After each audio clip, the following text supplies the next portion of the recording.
Welcome to Washington Today for Monday, December 15th, 2025. I'm Gary Starkoff. Thanks for joining us. Congress is back to work today, and healthcare remains the top issue. The House is expected to vote this week on an extension of the expiring healthcare tax credits, along with a Republican's alternative proposal.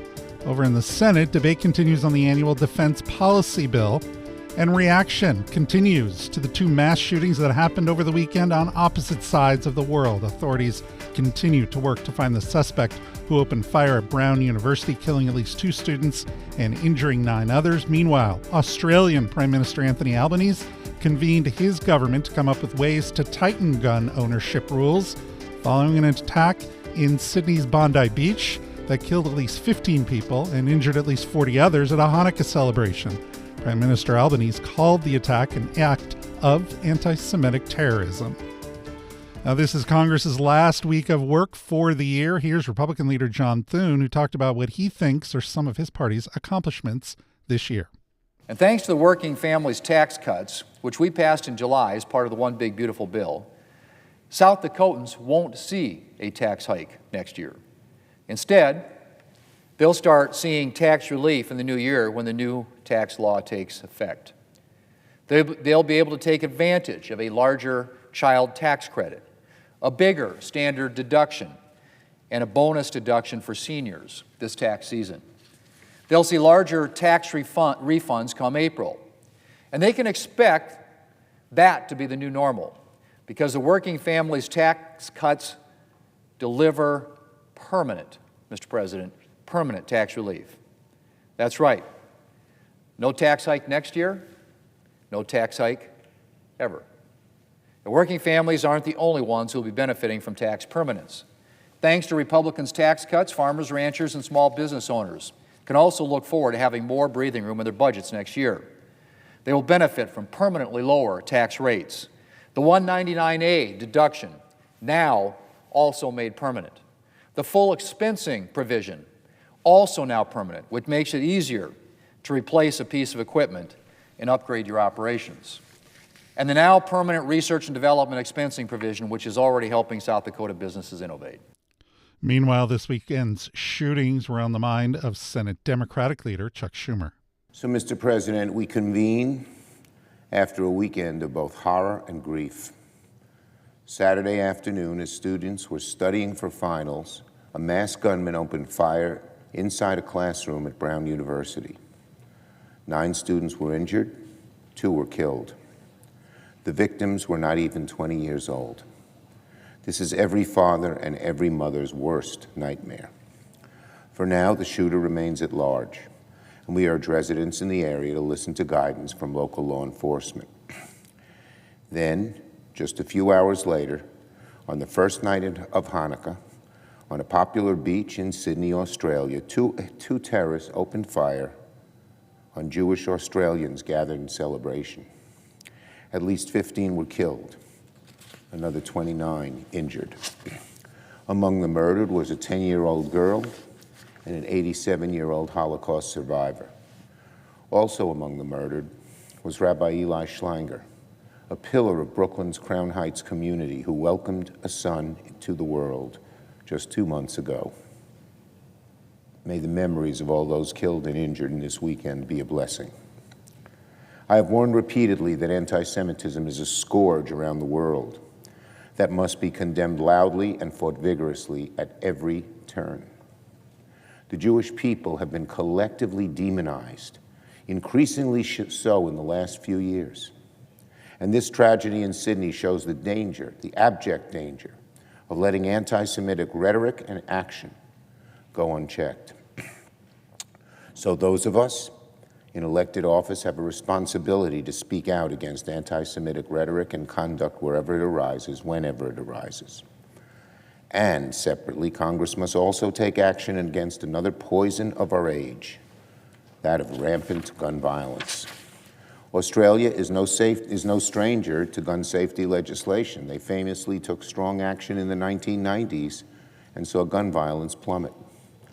Yesterday, Australia's Prime Minister said the country will take another look at their gun safety laws and see where they can make improvements.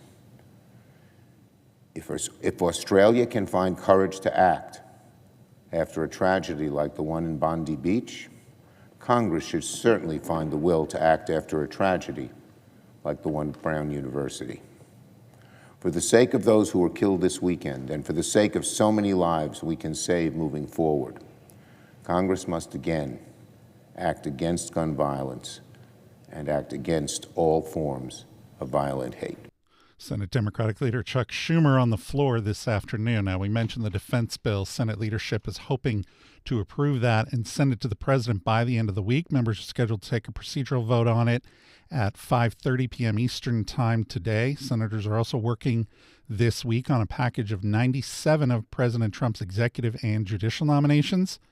That includes former State Department spokeswoman Tammy Bruce to be Deputy U.S. Representative to the UN, and former New York Republican Congressman Anthony Desposito to serve as Labor Department Inspector General.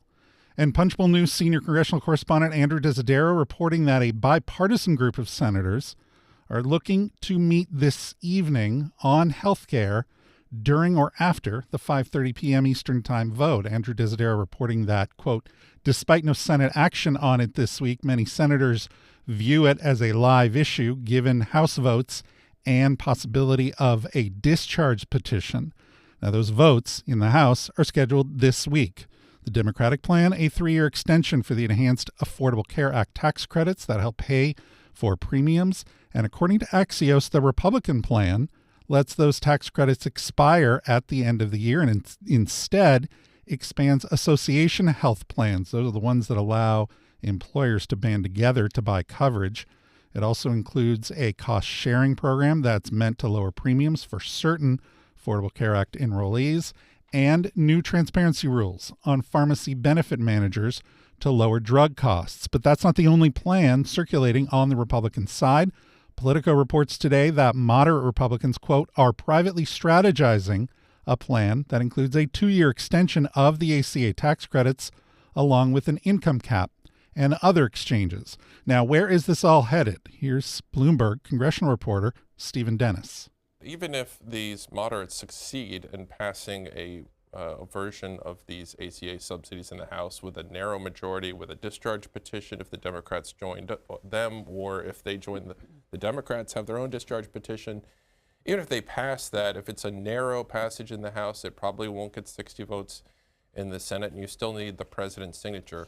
The odd person out here is the president. If President Trump wants a deal, and some senators, Tom Tillis said he's been communicating with the president, thinks he wants a result, well, he could probably get one even at this late moment if he started calling both sides together and said, let's hammer out a deal. I think that seems unlikely because they've had 12 months at this point to try and do that, and there really hasn't been a lot of interest on the part of Republican leadership in doing that kind of bipartisan deal. So why do you think the president is not engaged on this issue specifically? And I know you don't cover the president, you cover Congress, but what are your thoughts on that? Well, I think for probably not just him, but certainly a lot of Republicans on Capitol Hill, this is Obamacare. This is a different president's health care plan. He wants his own thing. And if you think about a lot of these Republicans that are facing this vote or these series of votes, many of them have voted their entire careers to repeal the ACA in its entirety or to repeal most of it. And here they're being asked to extend it and keep an expansion when most of them want to spend much less money. And there are different ways to do that. You can shrink the benefits. Some of these association health plan ideas are sort of an end run around the ACA, so you don't necessarily get the same benefits that you have with an ACA plan, but it could be cheaper. Other people are talking about let's have another way out where you can bring back pre-existing conditions, which if you have pre-existing conditions in an alternative plan, yes, the premiums would be lower because you're excluding sick people from getting their coverage. The ACA plans, though, aren't going anywhere, the original ACA plans, but the subsidies only cover up to 400% of poverty. That means there's a big chunk of folks in the middle class who will get no subsidies and much higher premiums. And in some of these states, like Alaska, which is a high-cost state, you're talking about thousands of dollars a month in premiums that are going to snap back on January 1st. And people have to make that decision today, tomorrow, as open enrollment ends, not knowing whether or not Congress is going to act. And they've only got this week to act. Right, and so I think a lot of people, millions of people, are making this tough decision right now. And you know, the expectation is that millions of people will look at these premiums, say, I can't afford it, drop their coverage, and go uninsured. Bloomberg congressional reporter Stephen Dennis on this morning's Washington Journal. The House Rules Committee is scheduled to meet at 2 p.m. tomorrow on this bill. We will have live coverage on that on the C-SPAN networks. Now to the shootings at Brown University. The Providence Journal reporting that police have released new video of the person of interest in the shootings. Video shows a man on campus in the vicinity of the buildings where the shooting had taken place just a few minutes earlier. The Journal also reports that Rhode Island Hospital is still treating 8 victims from the shooting. 6 of them are in critical but stable condition. A 7th is still in critical condition, while an 8th is stable. And names of the 2 students killed were also released today. Ella Cook was a sophomore from Alabama. She was vice president of Brown's College Republicans. Alabama Lieutenant Governor Will Ainsworth said on social media, Ella was a devoted Christian and a committed conservative who represented the very best of Alabama. A bright future was ended much too soon. And the other victim, 18-year-old freshman Muhammad Aziz Umerzakov. He was studying biochemistry and neuroscience. The Associated Press reports his sister, Samira, said that at the time her brother was shot, he was helping a friend during a review session for an economics final.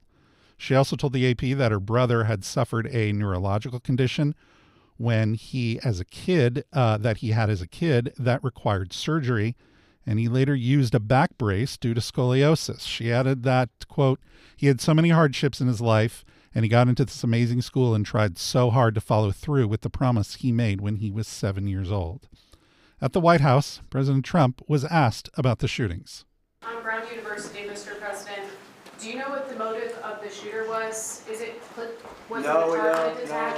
No, that's moving along now, and we don't, and we're going to see what happens. Hopefully they're going to capture this animal. Hopefully they're going to capture it. Has Kash Patel told you why it's been so difficult for the FBI to identify who the shooter is? Well, it's always difficult. So far, we've done a very good job of doing it with Charlie, with, the various times this has happened. They've done it in pretty much record time. But you really have to ask the school a little bit more about that because, this was a school problem. They had their own guards, they had their own police, they had their own everything. But you'd have to ask that question really to the school, not to the FBI. We came in after the fact, and the FBI will do a good job, but they came in after the fact. Do you know if it was targeted, Mr. President? No, they don't know that yet, no. Also, this event at the White House, President Trump was asked about his reaction to the death of actor-director Rob Reiner and his wife yesterday. Mr. President, a number of Republicans have denounced your statement on Truth Social after the murder of Rob Reiner. Do you stand by that post? Well, I wasn't a fan of his at all. He was a deranged person as far as Trump is concerned. He said he knew it was false. In fact, it's the exact opposite, that I was a friend of Russia, controlled by Russia. It was the Russia hoax. He was one of the people behind it. I think he hurt himself in career-wise. So he became like a deranged person, Trump derangement syndrome. So I was not a fan of Rob Reiner at all in any way, shape, or form. I thought he was very bad for our country, yeah. Some of that Republican reaction includes this statement from Kentucky Representative Thomas Massey. Quote, regardless of how you felt about Rob Reiner, this is inappropriate and disrespectful discourse about a man who was just brutally murdered. Also this from Stephanie Bice, representative from Oklahoma. We should be lifting the family up in prayer, not making this about politics. And New York Representative Mike Lawler called the president's statement wrong. It is a horrible tragedy that should engender sympathy and compassion from everyone in our country, period. I will have more reaction to the death of Rob Reiner and his wife coming up in a few minutes. But now to Australia, and this from abc.net.au. Communities pay tribute to the Bondi shooting victims in Sydney and Melbourne vigils. More than 1,000 people gathered outside Bondi Pavilion to pay their respects, with many Sydney-siders in the crowd visibly grieving the terror attack. A menorah was brought down by members of the local Jewish community who gathered around the site to see it lit. Vigils were also held in Melbourne, with more than 2,000 people gathered at a synagogue in Caulfield, a suburb that serves as a traditional heart of the city's Jewish community. 15 people were killed, including a rabbi and a 10-year-old girl, when a father and son opened fire on members of Australia's Jewish community who had gathered at the beach to mark the first day of Hanukkah. And this also from ABC News. Prime Minister Anthony Albanese convened an urgent meeting of the National Cabinet Monday afternoon, where premiers and first ministers unanimously agreed to bolster rules around gun ownership. Here's part of what he had to say about it. The government is prepared to take whatever action is necessary. Included in that is the need for tougher gun laws. And this afternoon at 4 o'clock, I will put on the agenda of the National Cabinet tougher gun laws, including limits on the number of guns that can be used or licensed by individuals. A review of licences over a period of time. People's circumstances change. People can be radicalised over a period of time. Licences should not be in perpetuity. And checks, of course, making sure that those checks and balances are in place as well. I'll take to National Cabinet this afternoon a proposal to empower agencies to examine what can be done in this area. Quite clearly, the Howard government's gun laws have made an enormous difference in Australia and are a proud moment of reform, quite rightly, achieved across the Parliament with bipartisan support. If we need to toughen these up, if there's anything we can do, I'm certainly up for it, and I hope to get National Cabinet on board for that this afternoon as well.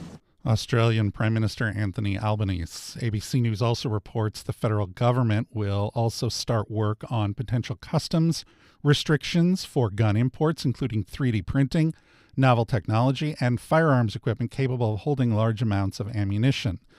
National Cabinet members also pledged to eradicate anti-Semitism, hate, violence, and terrorism, noting work underway, including establishing a national hate crimes and incidents database. That from ABC News in Australia.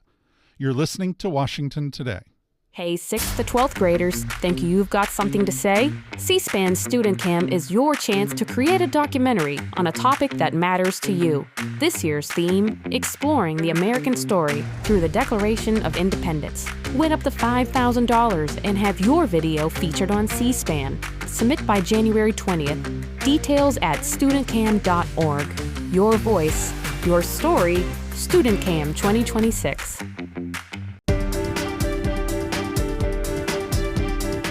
Welcome back to Washington Today from NBCLosAngeles.com. 4 alleged members of an extremist group were arrested on suspicion of planning coordinated bombings on New Year's Eve in the LA area. The arrests were made last week in rural Lucerne Valley, which is about 100 miles northeast of downtown LA. According to the federal criminal complaint filed Saturday, the suspects are accused of preparing to test improvised explosive devices in a rural area ahead of the planned bombings. Here's Assistant U.S. Attorney Bill Essayli. The 4 defendants are Audrey Carroll, 30 years old, Zachary Aaron Page, 32, Dante Gaffield, 24, and Tina Lay, 41, each from the Los Angeles area.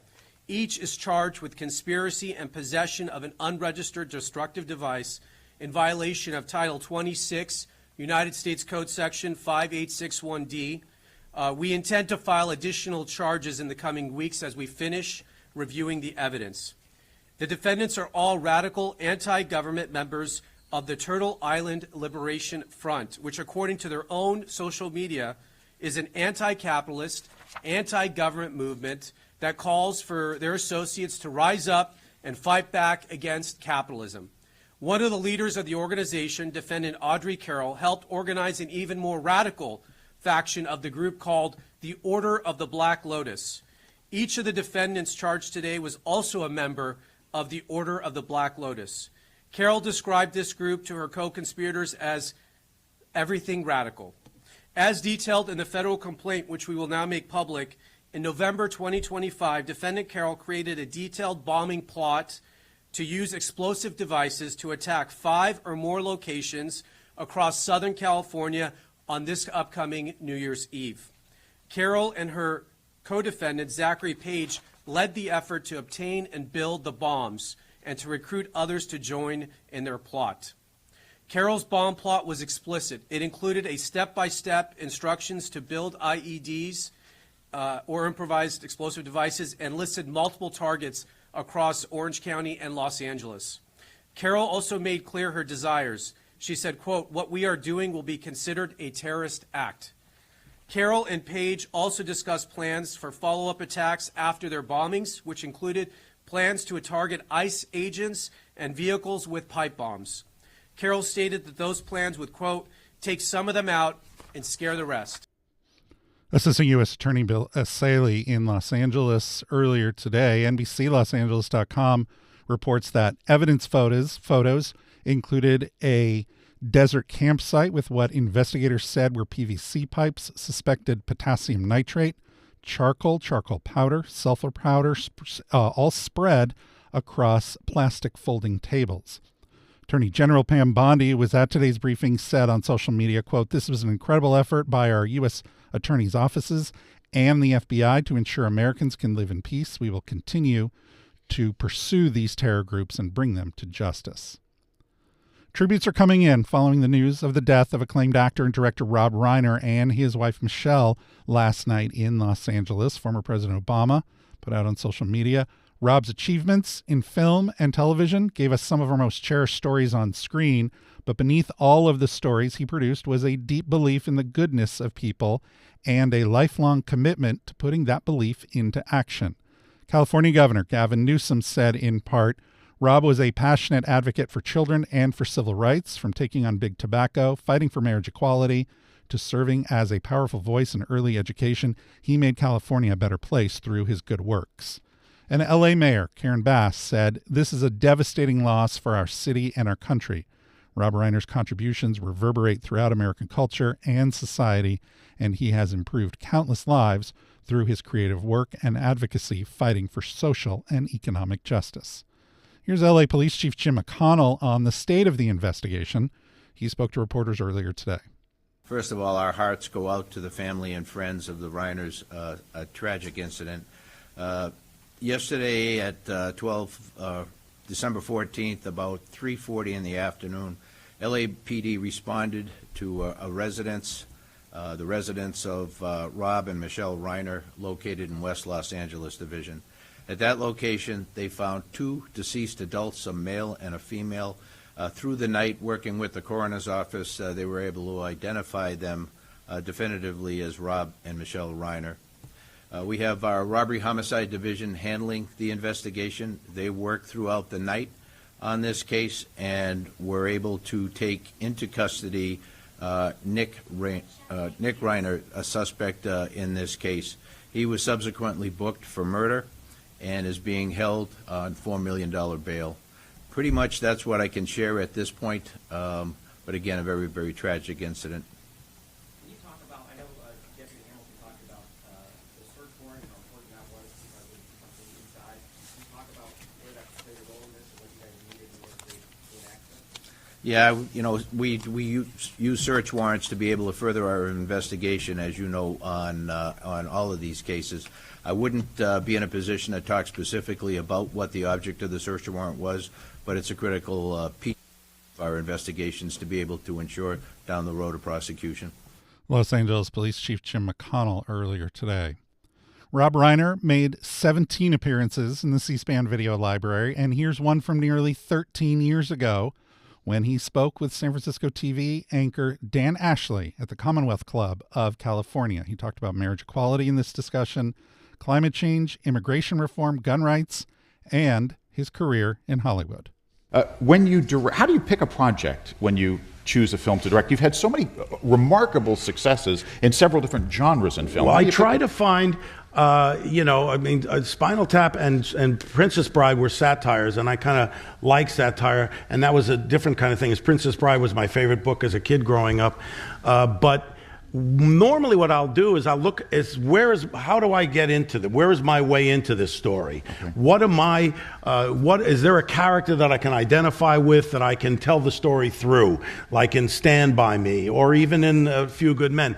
I'll look, and of course when Harry Met Sally was born out of my inability to make a go of it with women during the time when I was There's a little autobiographical. Going through a divorce. I mean, I'd been divorced. I'd been single for 10 years. Oh, yeah, it was totally autobiographical. I was making a mess of it. And I said, well, how the heck do you get with a woman? And, if you have sex, does it ruin the friendship? And I couldn't figure anything. I said, this will be a good movie. Let's make a movie. So that gave birth. So I usually try to find my way into it in terms of one of the characters. Is it a great joy to direct, or is it stressful, or both? It's both. It's both. I mean, I love doing it because what I've always said as a director, my thing is not great at anything. But you got to be good at a lot of little things. The writers are better writers. The actors can act better. The cameraman can shoot better. The music guy can make music better.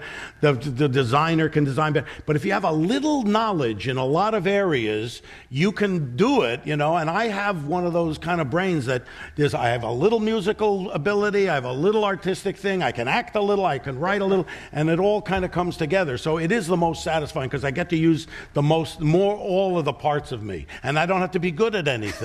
So that's good. From February 1st, 2013, in the C-SPAN Video Library, actor-director Rob Reiner. You can see all of that event at cspan.org and the C-SPAN Now mobile app. Finally, today is Bill of Rights Day. The National Archives calls it a day to recognize the first 10 amendments to the Constitution and their role in everyday American life, including civil and individual rights like freedom of speech, press, and religion, rules for the due process of law, and reserving all powers not delegated to the federal government to the people or the states. President Franklin Roosevelt formally designated December 15th as Bill of Rights Day back in 1941. And this morning, Bill of Rights Institute President David Bobb talked about the historical context of the first 10 amendments of the Constitution and why studying civics is so important for American citizens, especially young people. Why do you think it's so important, civics is so important? I mean, you've dedicated a large part of your professional life to it. I think in the United States of America, the highest title in the land is citizen. When Thomas Jefferson was penning the Declaration of Independence, he had to think for a second. He had about 2 weeks to finish this task. It was a big task. And he was writing down a word. And he crossed out that word, and then he wrote on top of it, citizens. The word that he crossed out was subjects.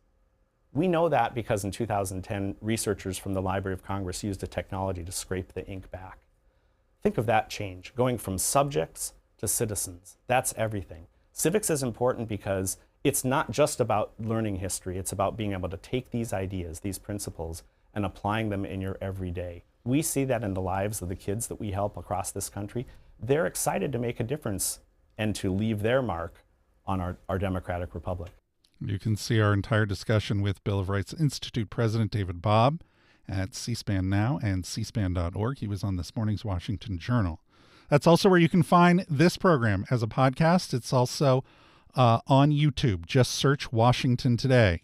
And the C-SPAN networks are now available on YouTube TV. You can go to tv.youtube.com to learn more. And for more of the stories that are shaping Washington every day, get our daily email word for word. Just go to cspan.org/connect to subscribe. I'm Gary Sterkoff. Thanks a lot for listening today to Washington Today.